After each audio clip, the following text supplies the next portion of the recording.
Have you ever wondered why some people seem to walk away from toxic relationships completely unscathed, while others feel broken for years?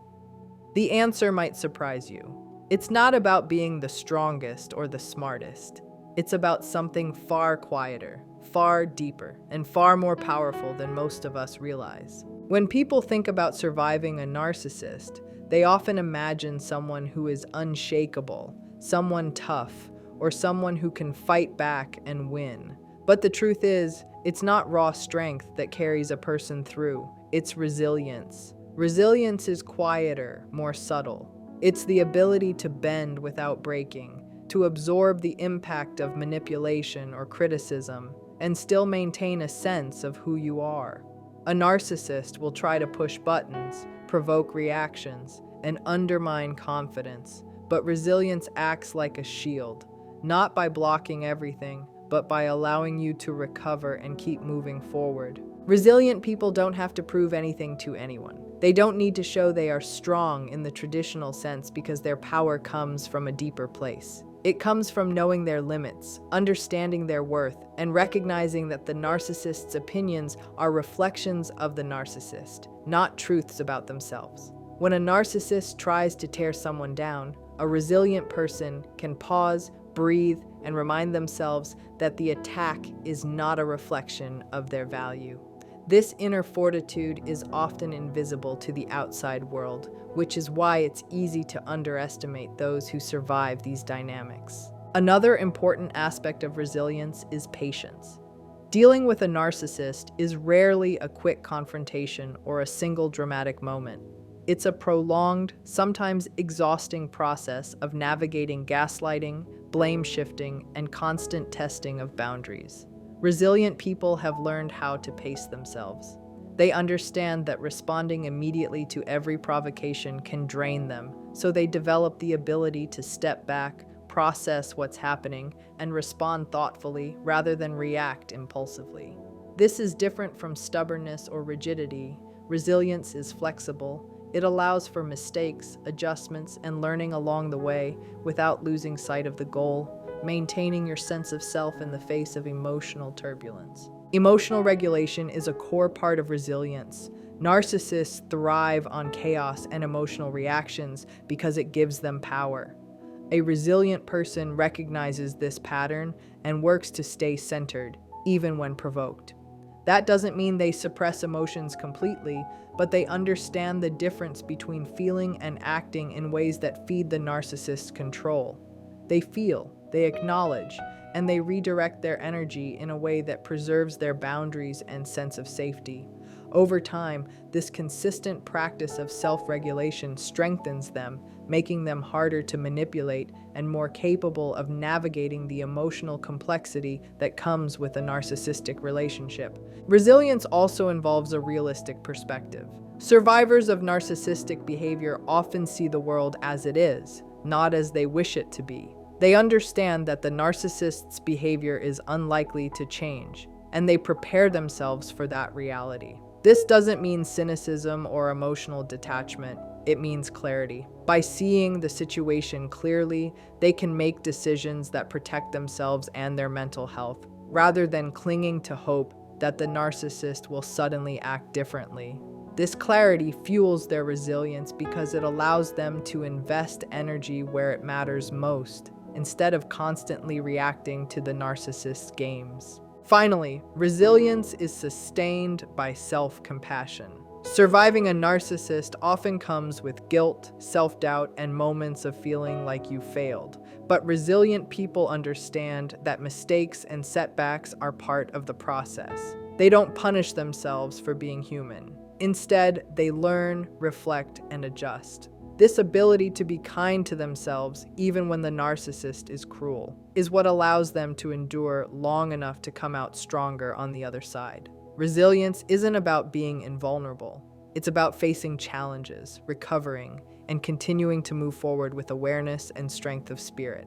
In essence, the person who survives a narcissist is rarely the one who seems outwardly tough or confrontational. It's the person who cultivates resilience, who can absorb the emotional impact, stay grounded, set boundaries, regulate their emotions, and maintain clarity and self-compassion.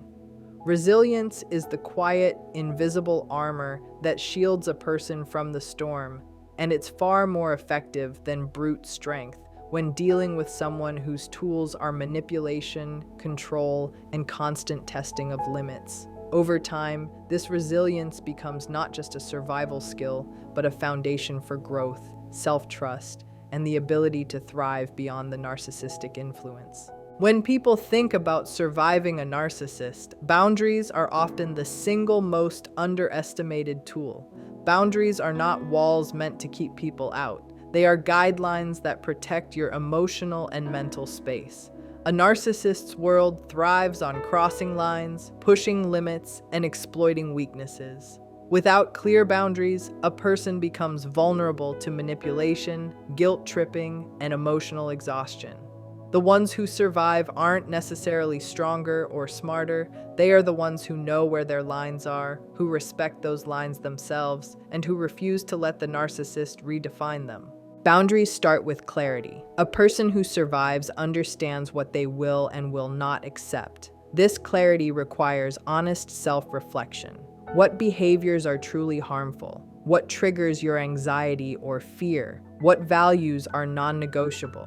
When you know these things about yourself, it becomes easier to recognize when someone is attempting to overstep or manipulate you. Narcissists are masters at twisting situations to make you question yourself, but strong boundaries act like a compass. They keep you oriented, even when the narcissist's behavior is designed to make you doubt your own judgment.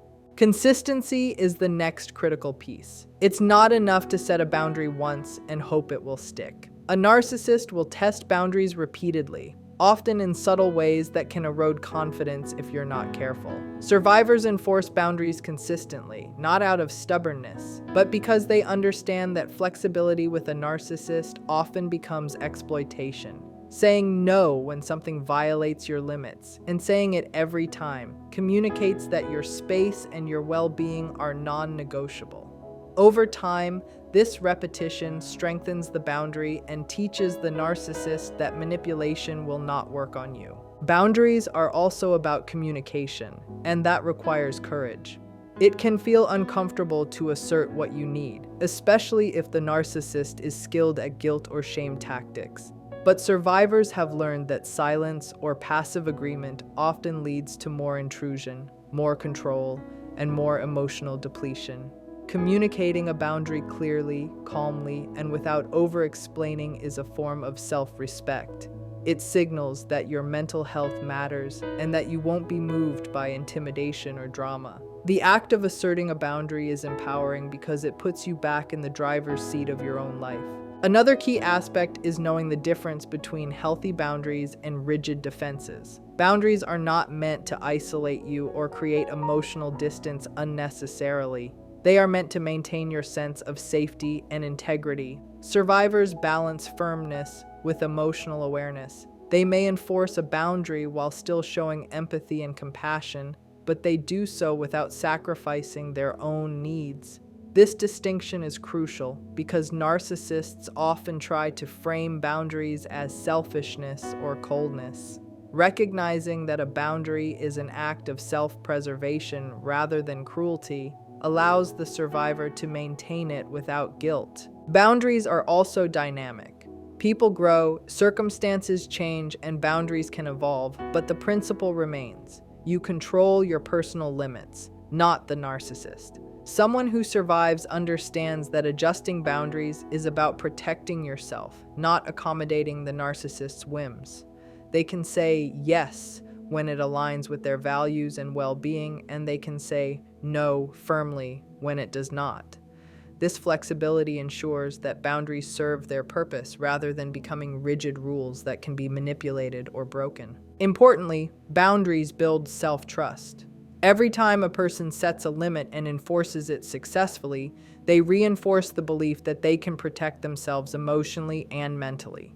This self-trust is essential in surviving narcissistic behavior because the narcissist's tactics often aim to destabilize your sense of reality. Boundaries are tangible demonstrations that you are capable of asserting control over your life. They are reminders that you are responsible for your own well-being and that the narcissist does not get to dictate your worth or choices. Finally, boundaries are empowering because they create a framework for action. They allow survivors to engage with the narcissist on their terms rather than being swept into chaos or manipulation. They provide clarity in decision-making, reduce emotional overwhelm, and establish a sense of personal sovereignty. The person who survives is not the one who fights harder, argues louder, or tries to outsmart the narcissist in every interaction.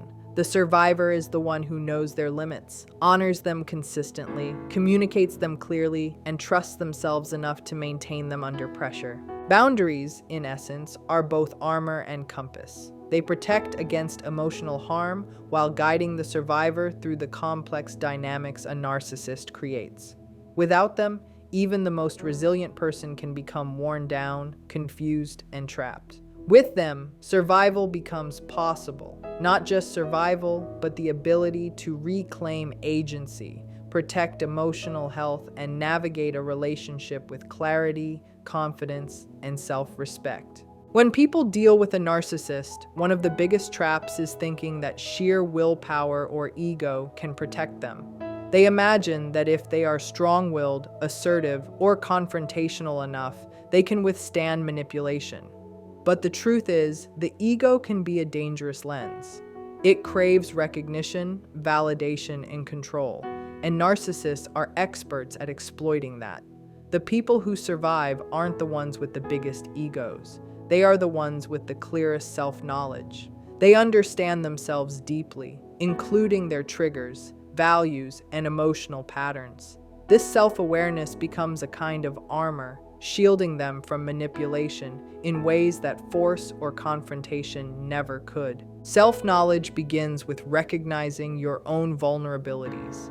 A narcissist often seeks out those cracks, the areas where self-doubt, fear, or insecurity exist.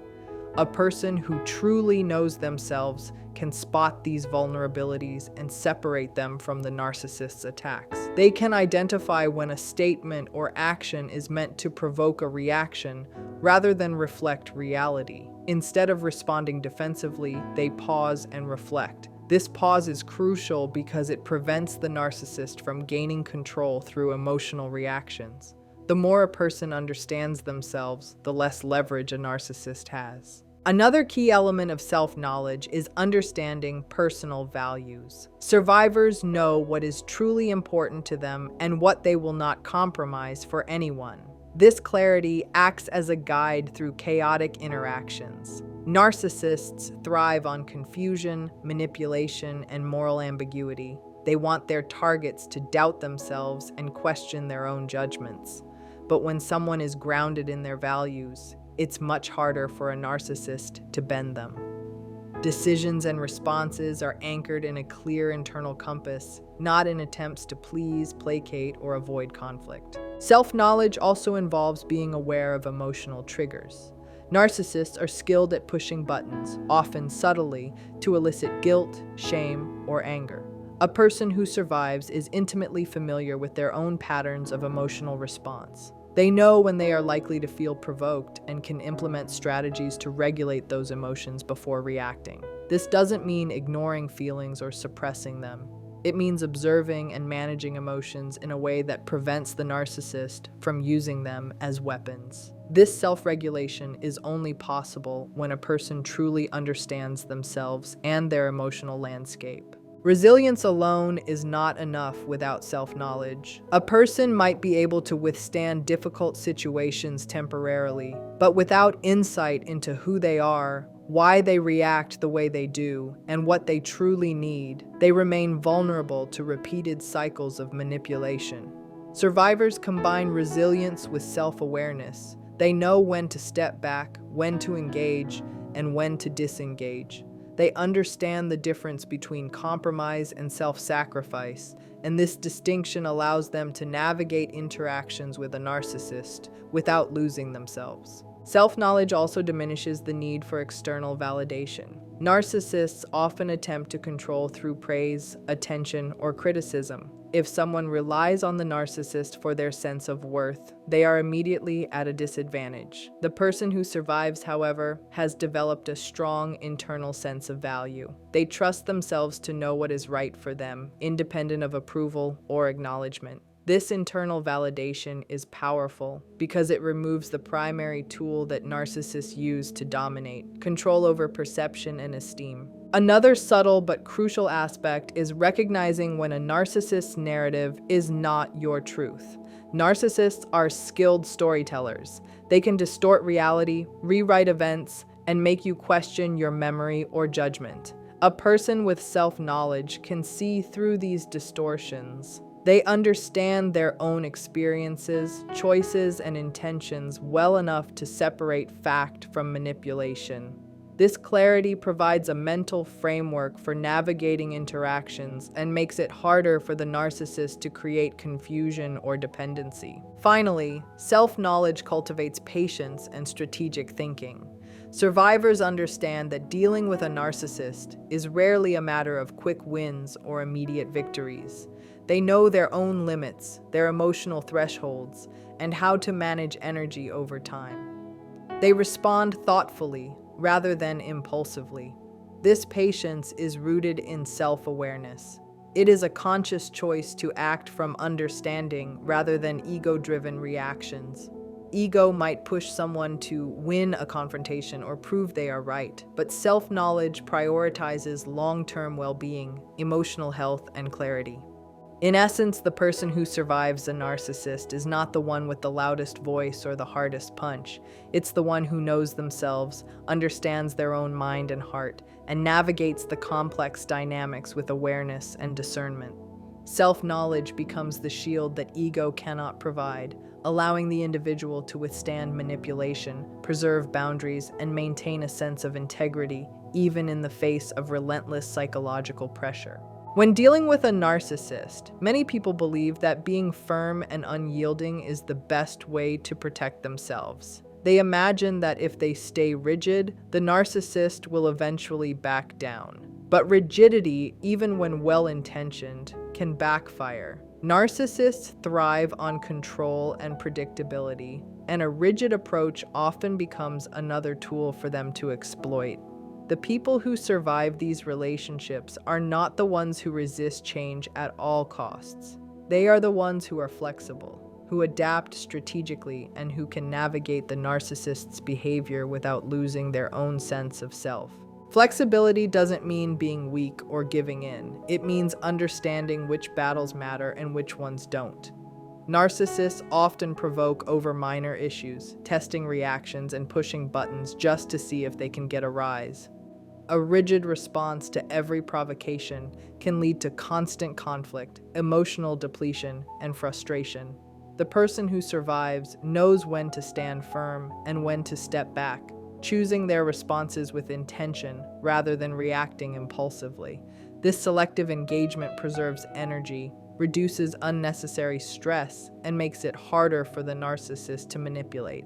Being flexible also means being able to adjust expectations. Narcissists rarely behave consistently, and their actions can be unpredictable. Someone who clings to the hope that the narcissist will behave normally is often setting themselves up for disappointment and repeated frustration.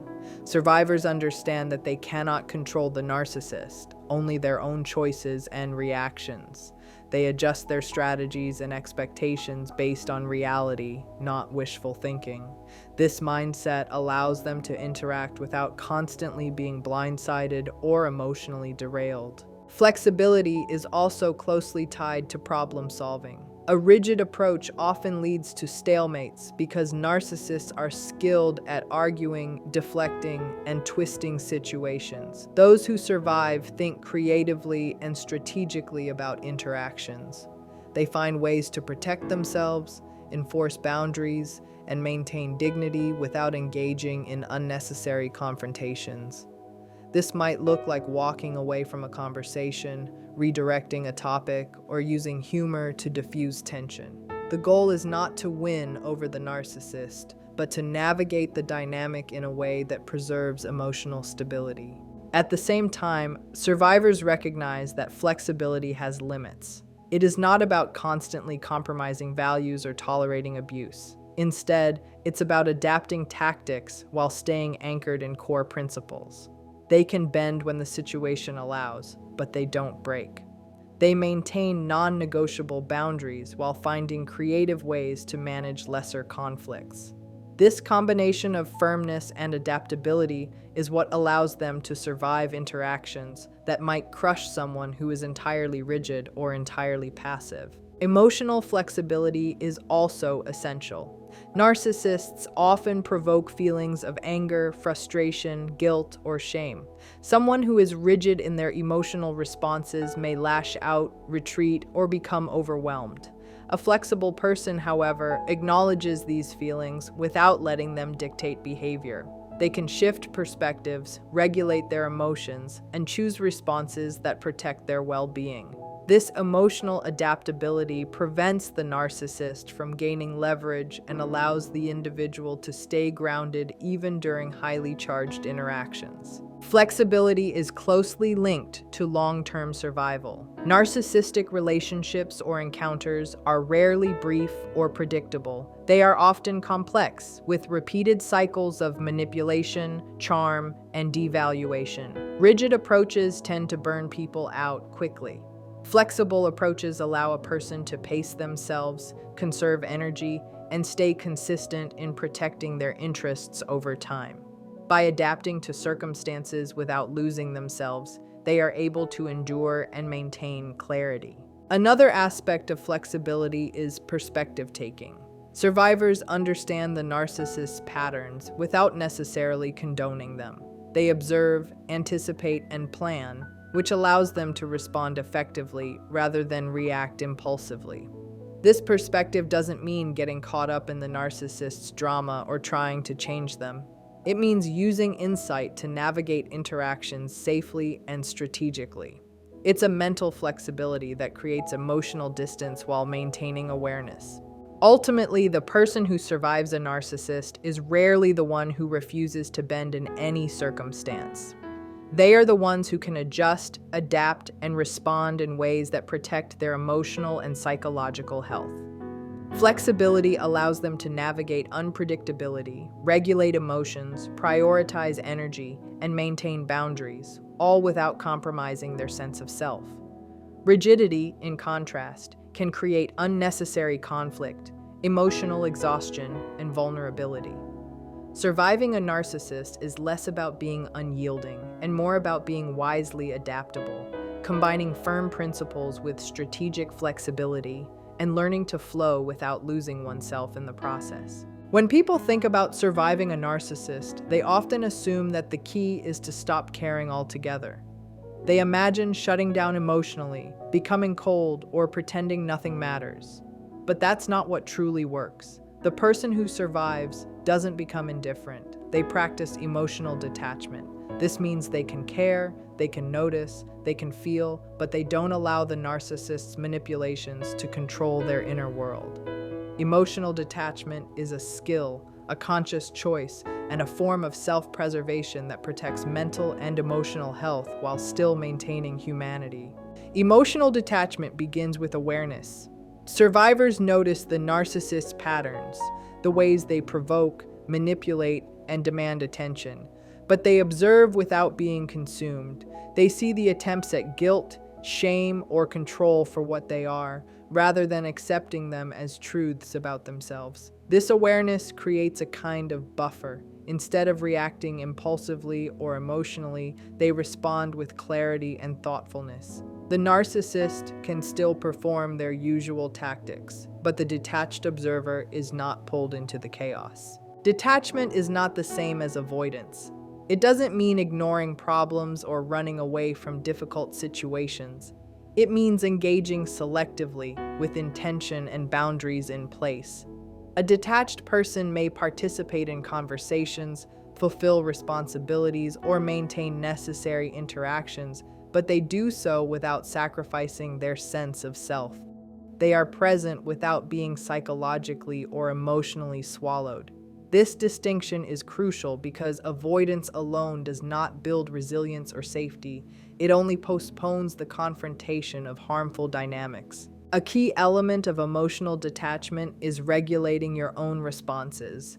Narcissists feed on reactions. They thrive on anger, frustration, guilt, and fear.